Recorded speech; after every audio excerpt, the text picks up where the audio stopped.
So welcome everybody to the CACFP annual training for family daycare home sponsors. This training is presented by the Oregon Department of Education Child Nutrition Programs, also known as ODE-CNP.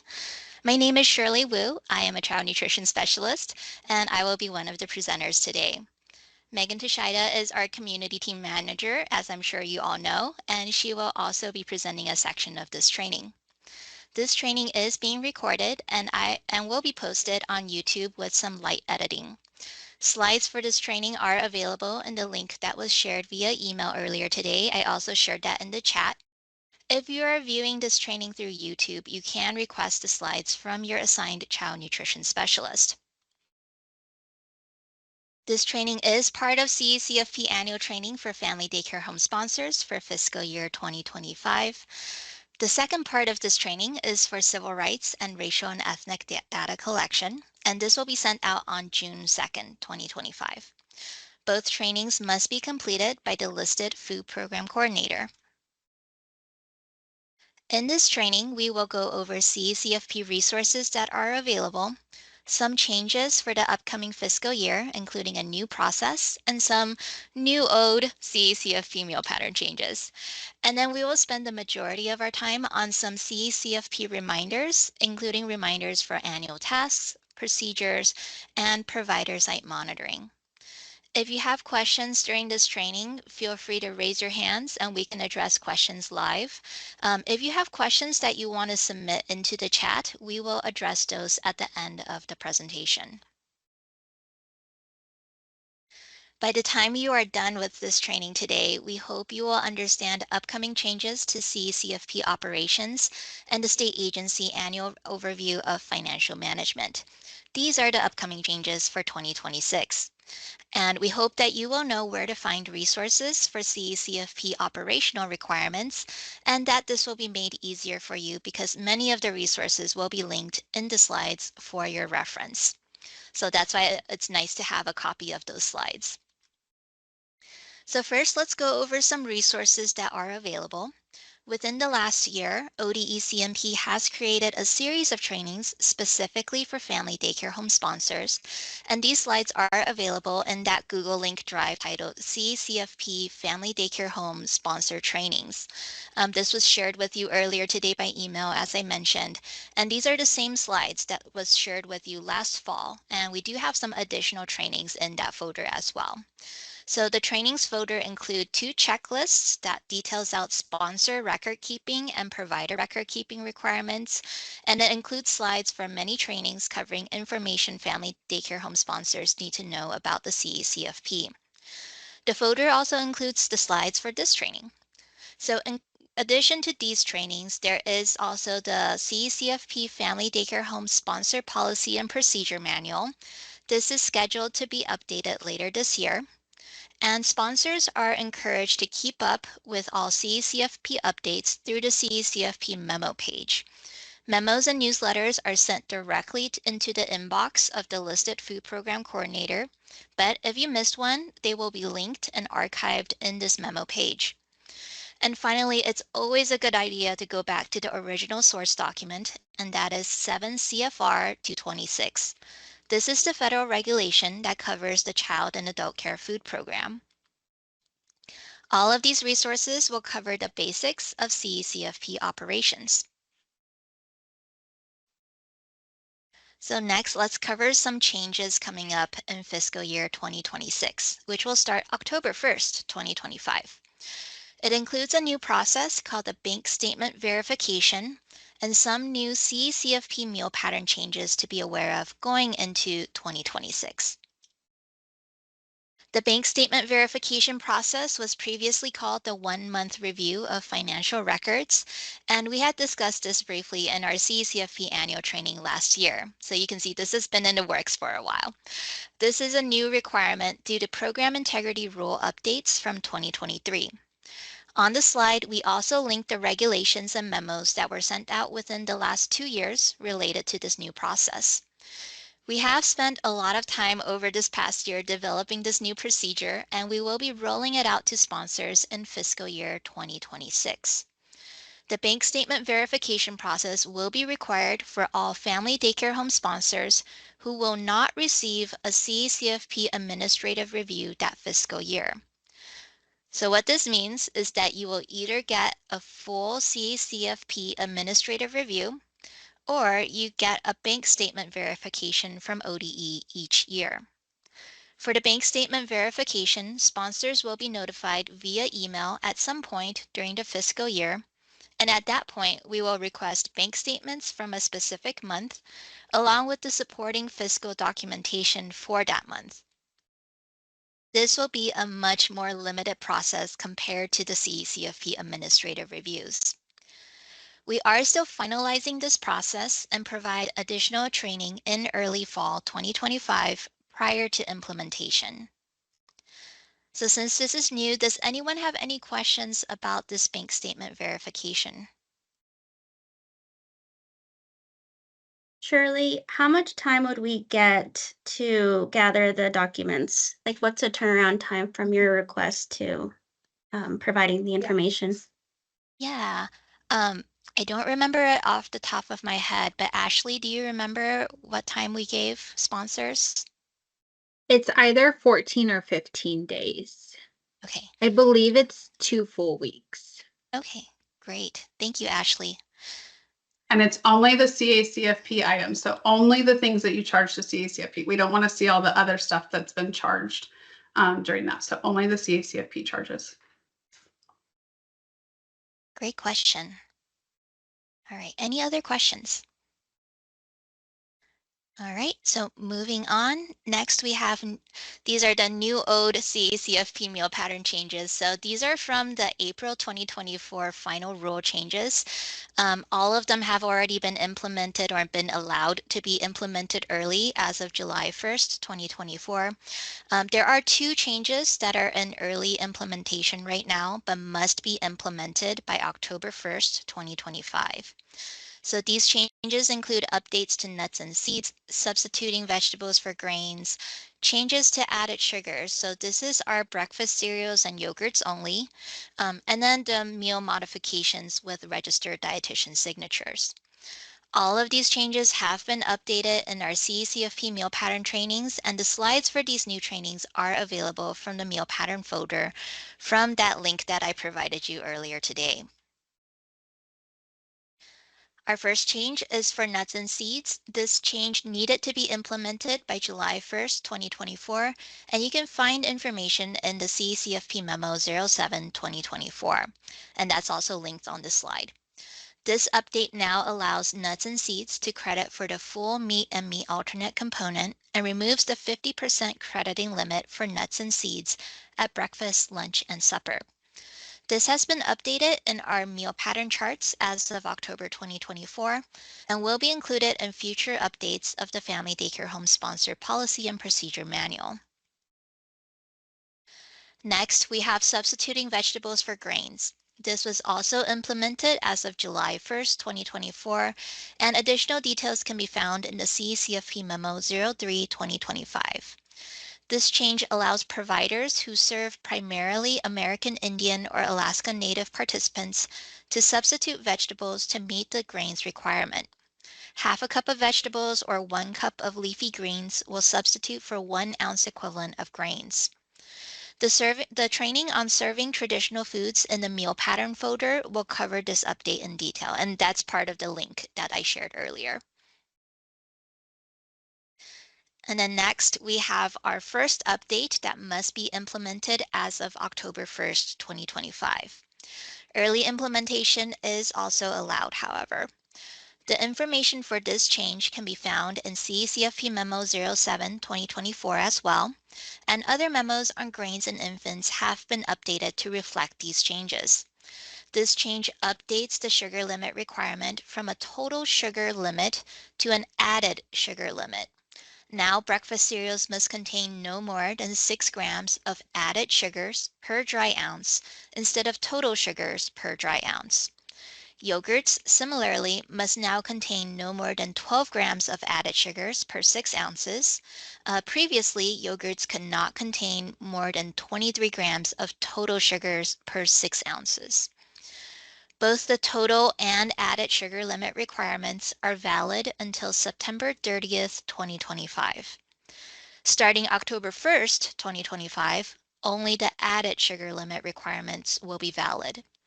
This does not change the crediting for breakfast cereals very much, since most cereals only included added sugars anyway. However, we have seen that some yogurts, which meet the total sugar limit requirement, do not meet the new added sugar limit requirement. So it is a good idea to work with your providers if they are serving yogurts and start to identify the yogurts that may not credit starting October 1st, 2025. We have new sugar limit wallet cards that are available from our CACFP meal pattern and menu planning page, and they are also linked on this slide. Has anyone seen any yogurts that is creditable under the total sugar limit, but not under the added sugar limit requirements with your recent monitoring visits? We implemented, we introduced that back in October at our annual training. Mhm. And we also did a survey of the grocery stores. Hmm. I need to send out a pictograph of all the ones we found that do qualify. So Mhm. most of our providers are already on board. That's great. So that is a wonderful resource that you're sending out to your providers. And anytime you can provide anything with pictures, I think that's always a great idea. All right.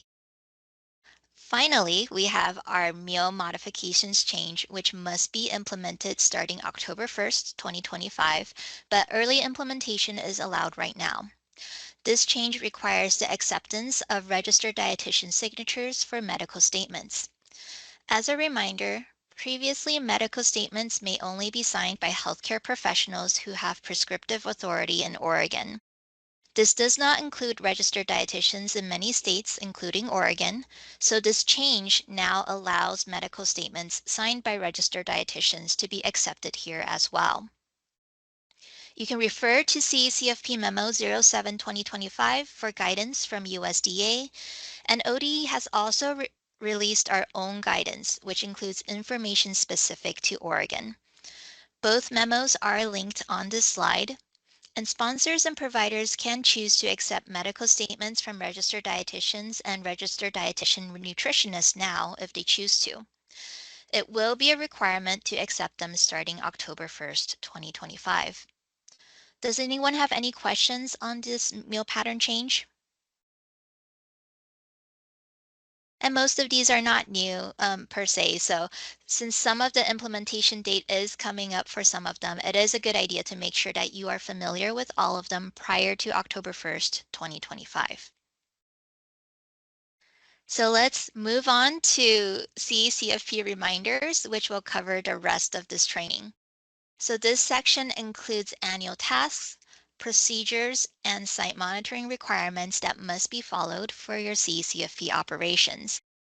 There are no new requirements in this section. Instead, these are reminders of current CACFP requirements that we wanted to bring up because of common findings and questions that we received from the past year.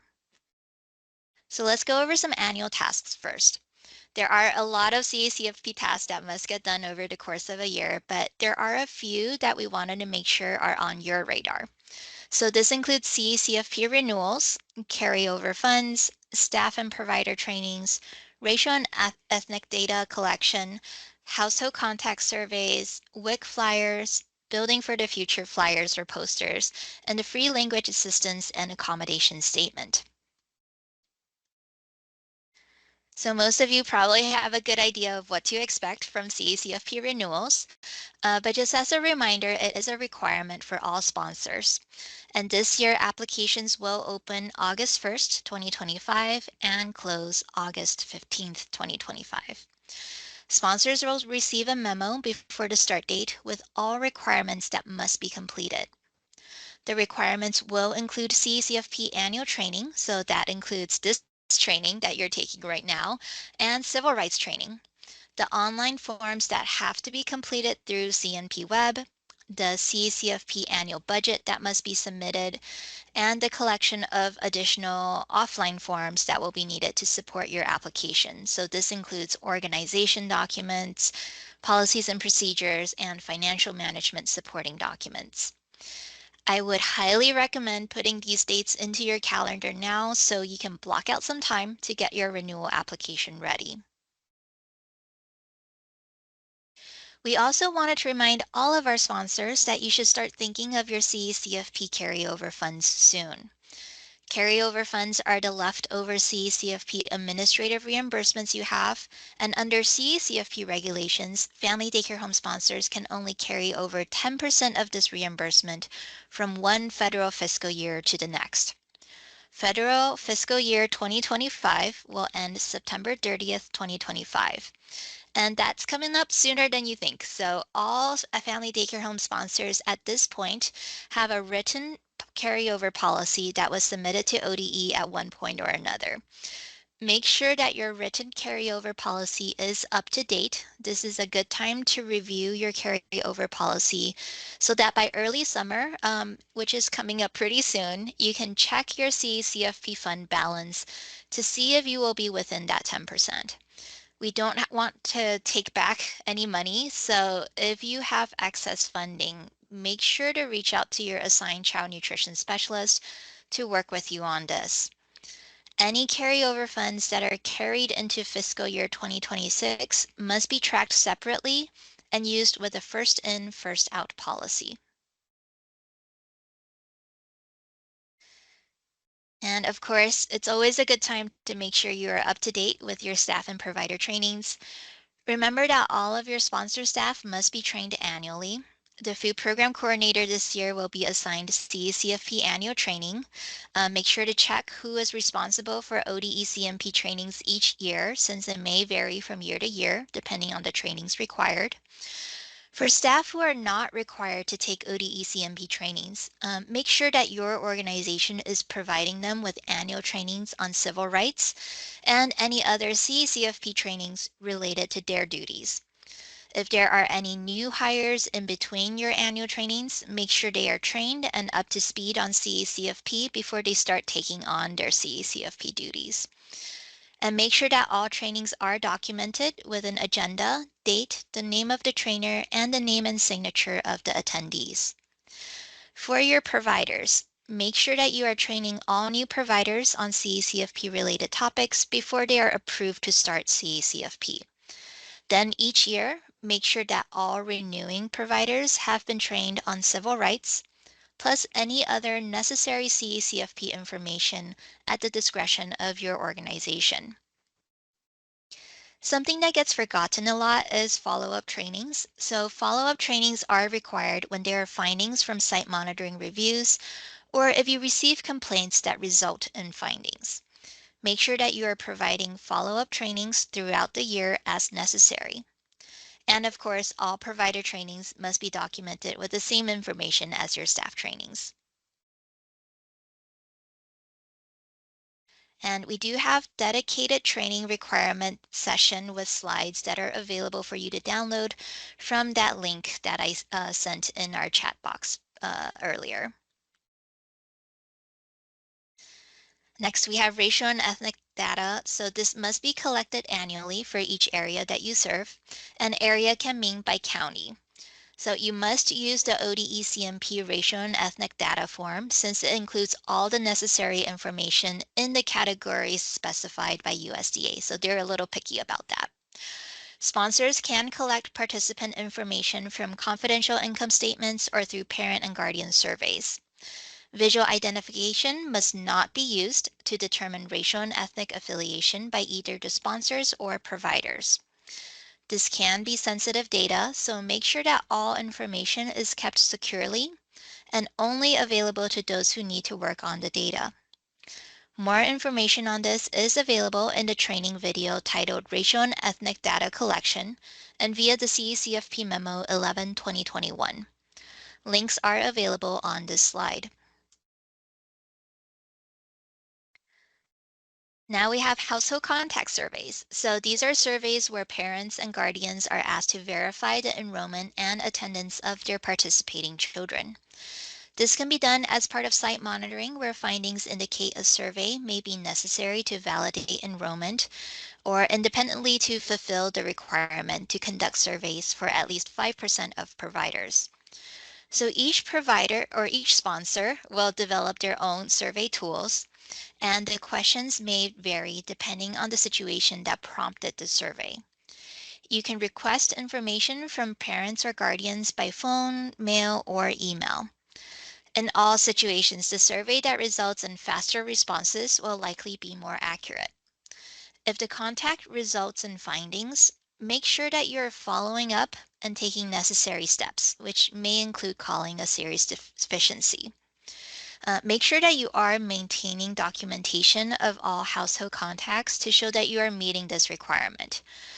For more information on household contacts and other site monitoring requirement, we have our sponsor monitoring requirements slide from that folder.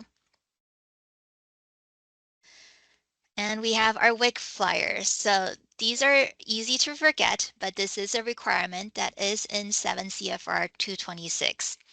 Information about WIC must be shared with periodic updates to providers and parents and guardians of enrolled children.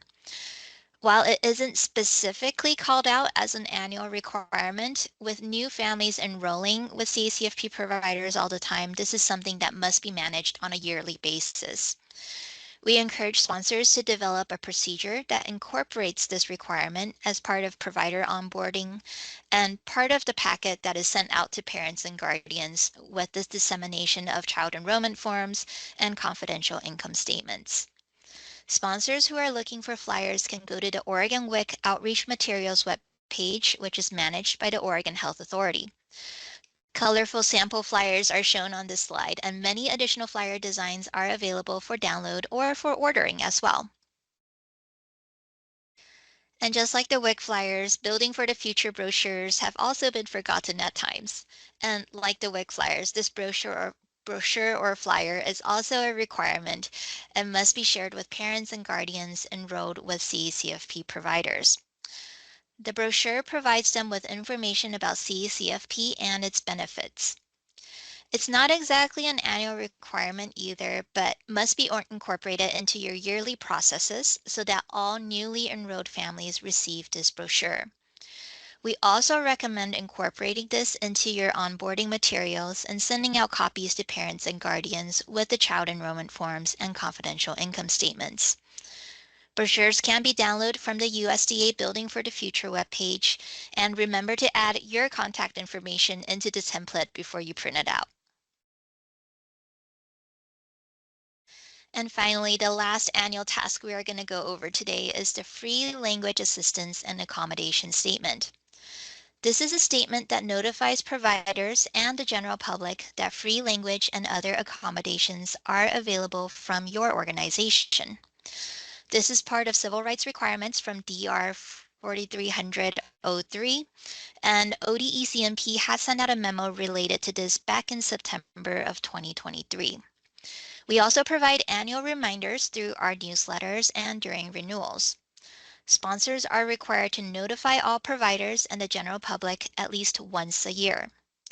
This can be done by posting it on a website so that it is available year-round, or sponsors can choose to send it out via newsletters, social media posts, or other methods of communication.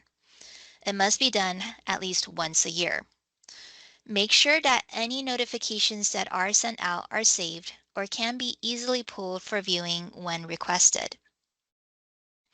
All right, I'm going to pause here and see if there's any questions so far for these annual reminders.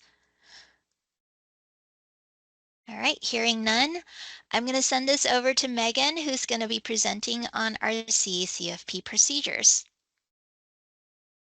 Thanks, Shirley. Hello, everyone. I'll be covering the CACFP procedures, as Shirley said. While there is a lot of CACFP procedures that are required for family daycare home sponsors, we will be focusing on a select number that we have discussed with sponsors over the last year. This includes attendance procedures, tiering with census data, incorporated providers, These are the providers that work with business owners and the related topic of provider substitutes and financial management.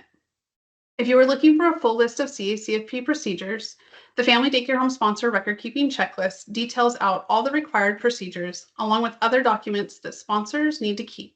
And it's available for download from the Family Daycare Home Sponsor training folder that Shirley sent out earlier today. First, we'll start with the attendance procedures. Attendance is a vital supporting documentation and is required for all providers per regulation to show that meals are being served to participants in care. Providers must keep daily attendance records with accurate in and out times for all children, including providers' own children. ODE sent out a memo back in July 2024 detailing out this requirement for providers' own children as well. While DELC licensing rules do not require providers' own children to have attendance documented, CACFP requires this documentation in order to verify meal counts. Checking attendance for providers' own must be a part of your attendance procedures. In addition, when checking meals against attendance, it must be compared using actual in and out times. This must be completed prior to submitting monthly claims and for the 5-day reconciliation on monitoring reviews. Actual in and out times are important to verify that participants were actually in care during the approved meal times. If the software that you use for attendance does not track in and out times, you must check alternate attendance records, which includes these in and out times. This must be included in your attendance procedures. Additional information about attendance and other required records are available in the Family Daycare Home Provider Record Keeping Requirements training, available from the Family Daycare Home Trainings folder. Next, we're going to talk about tiering. Tiering is a very important process since it impacts the amount of reimbursement your providers can receive. Tiering using area eligibility can be completed using either school data or census data. Today, we're going to focus on census data and how to save the data to ensure that all required information is captured. Census data can be pulled from the FNS Area Eligibility Map or the FRAC map. Any location in the green areas in the map in a census block that has 50% or more free or reduced price eligibility will qualify for Tier 1. To document the Tier 1 status using census maps, sponsors will need to save the following documentation. Take an image of the census map. Make sure that the map includes the following: either the provider's home address, the GeoID or block group, which is the census block group number, and an indication that the home is eligible. On the FNS map, it will say yes next to the questions that state fiscal year plus current fiscal year area eligible. On the FRAC map, it'll say yes next to the question eligible, yes or maybe. So we're going to look at the next slide, which is going to include a snip of the FNS map. So this is what the FNS map looks like. Again, locations in the green areas are considered eligible, while locations in the gray area are not. And you can tell this as there is a key up in the corner. When you search the map, if the location is in a green area, first click on the marker. An informational window pops up. Once the window pops up, make sure that the provider home location is within the boundary lines. You can expand or minimize the map to better see the location within its boundaries. Once this is set up, make sure that you can see the address in the search bar and the top left of the map. Then make sure the GeoID is showing and the question stating fiscal year, for example, 25, is area eligible, and it says yes. Once you see all the required information, you can use your computer snip or print screen tool to take an image of the map. Save this to show that the provider is area eligible for Tier 1. For more information on tiering, you can check out the Family Daycare Home Sponsor Trainings folder. We've had a lot of discussion about incorporated providers or providers with business owners over the last few years, and we released our incorporated providers memo with questions and answers in February 2024. Remember that your sponsor provider agreement is signed with the provider, and CACFP regulations specifies the relationship is with the provider. However, due to the nature of incorporation, the business owner must also be considered a responsible principal as well. While the business owners are responsible principals, checks and other forms of payments of CACFP must be made directly to the provider and not the business owner.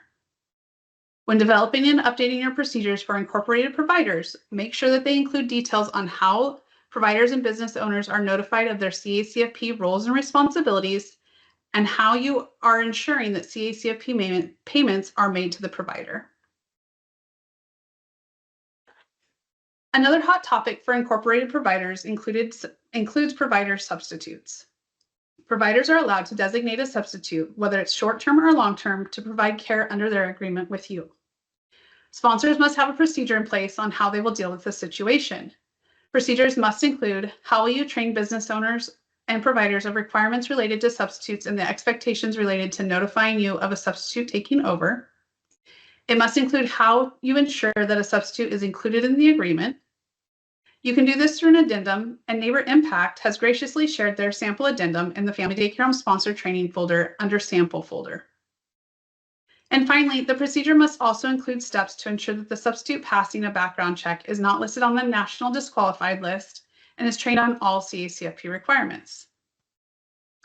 Even if you're not seeing substitutes right now, having a procedure that is ready to go will be necessary so you can implement a consistent procedure when you encounter them. Finally, we wanted to touch base again and address some common issues we are seeing with financial management procedures. First, within the administrative side of financial management, one of the most common findings is that the procedures as is are not detailed enough to appropriately manage CACFP funds according to CACFP regulations. Financial management procedures must include all relevant details so that your finance staff is able to manage your CACFP fund account with viability, capability, and accountability in mind. While sponsors can create your own procedures, if you are struggling with figuring out the specifics of the CACFP financial management requirements, you can use our ODE CMP developed financial management procedure template, which is linked in this slide. This template will provide you with a good overview of financial management requirements. The template also includes questions related to the CACFP annual budget and goes through specific expense categories to help you check if all expenses are being included and approved on your annual budget. Once you have a written financial management procedure, it's important that you follow that procedure. If you find that the written procedure does not reflect or is not useful for your daily financial management practices, you are always welcome to update your written procedure. We check your current written procedure on every administrative review, and the written procedure is an important piece to demonstrate your capability in managing your CACFP fund account. Besides your written procedures and your budget, you will also want to make sure that you are keeping all required source documentation to support all CACFP charges per FNS 796-2 Revision 4. For all charges, it may be helpful to complete a Control+F search on the document for keywords like mileage or labor and see what is required to be saved. Labor costs must be supported with timesheets and time distribution reports to show that you are charging time to CACFP accurately. Travel reports must include the traveler's name, date and time, origin and destination, reason for travel, receipts, and signatures. Another area that we are seeing a lot of findings is in the pass-through funds. The regulations and guidance from USDA is very detailed on what is required and must be added to your financial management procedure to make sure your finance staff are following the steps to meet regulations. Pass-through funds must be issued to providers within 5 business days after receipt of the funds. This part most everyone is familiar with. In addition to that, in FNS 796-2 Revision 4 under Section 9B3 Subpart 1, it also states that sponsoring organizations using a separate bank account must transfer the full amount of the facility payments into that account no later than the same day the facility payments are mailed or for EFT payments. The full amount of the facility payments must be transferred at least 1 working day before the EFT payments are issued. This detail must be included in your procedure and incorporated into your financial management practices. An EFT is your direct deposit payments that you may be making. Does anyone have any questions related to procedures?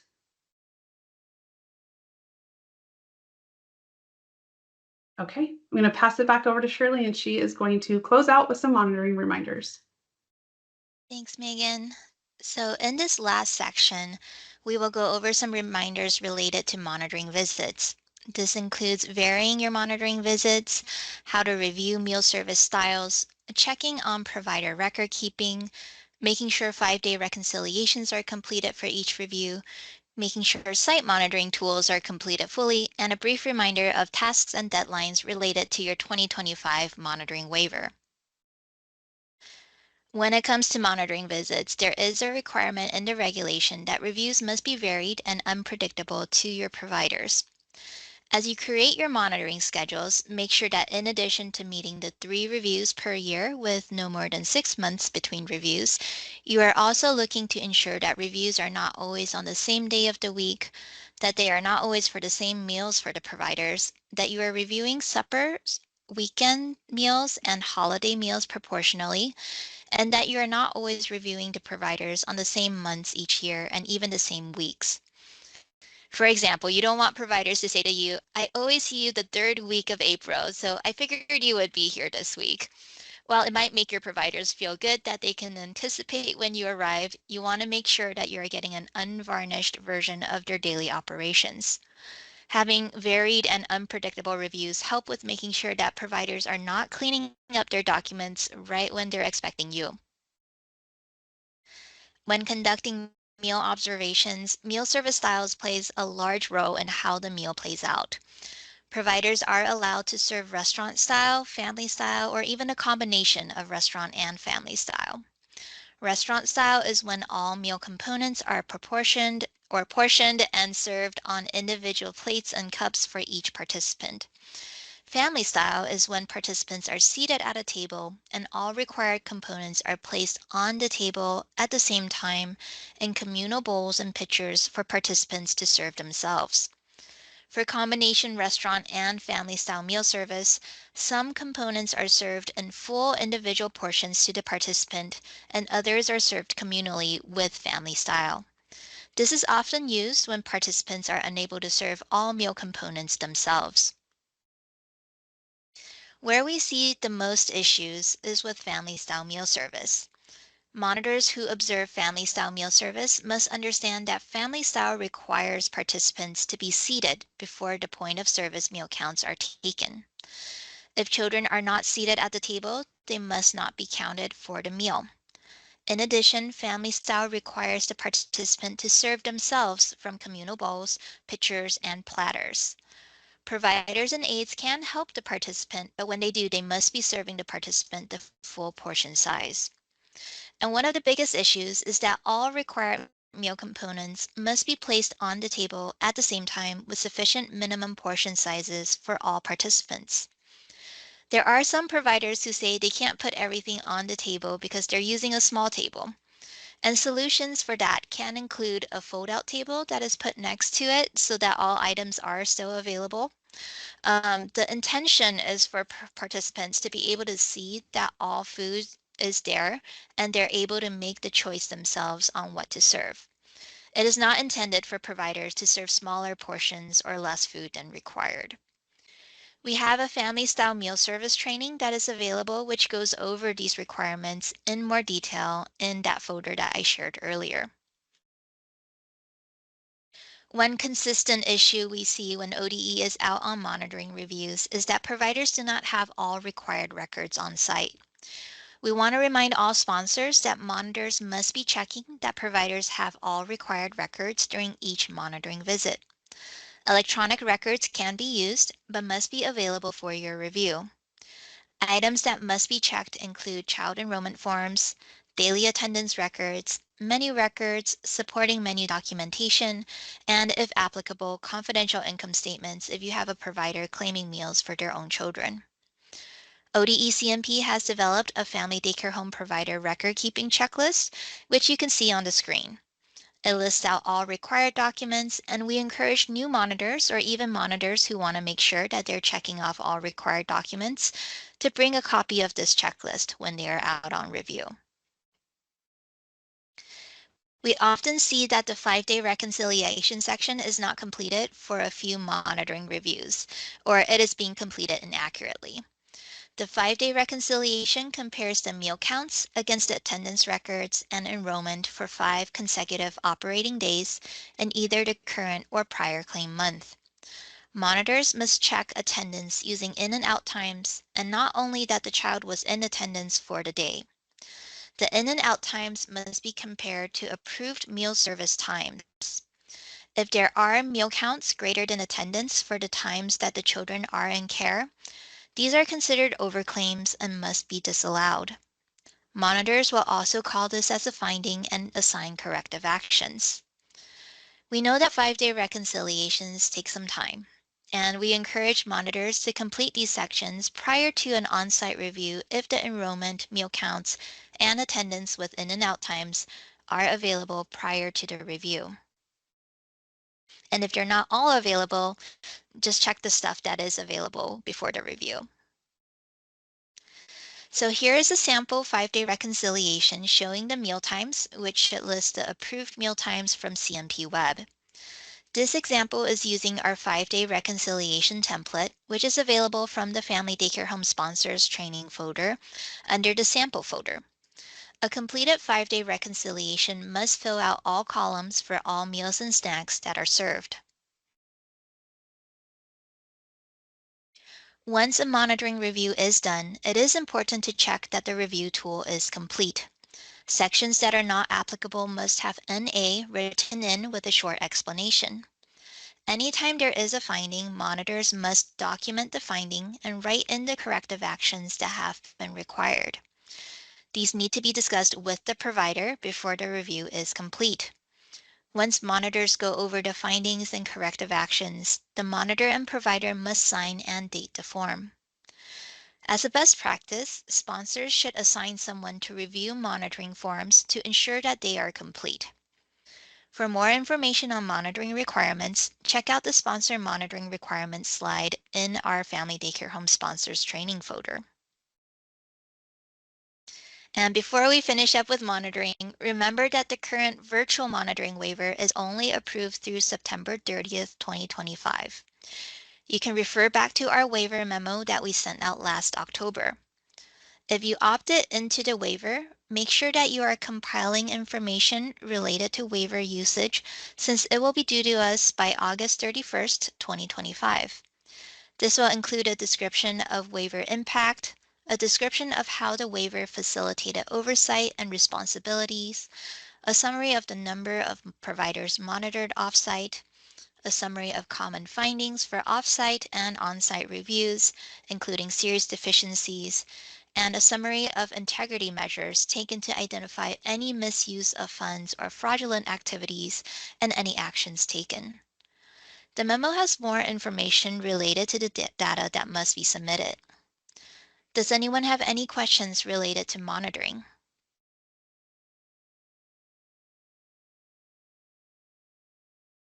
All right, so to wrap up, in this training, we reviewed the CACFP resources that are available to you, including many training slides and handouts. We hope you'll take a look at them.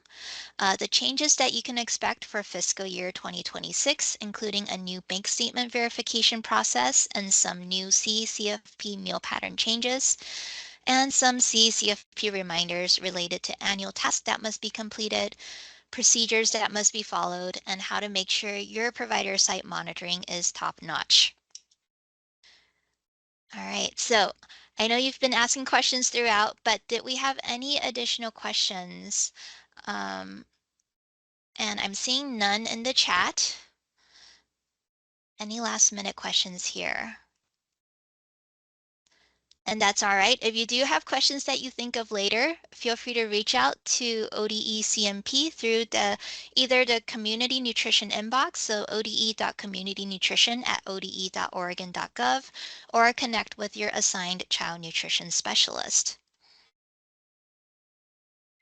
And ODE supports equity and excellence for every learner. This institution is an equal opportunity provider.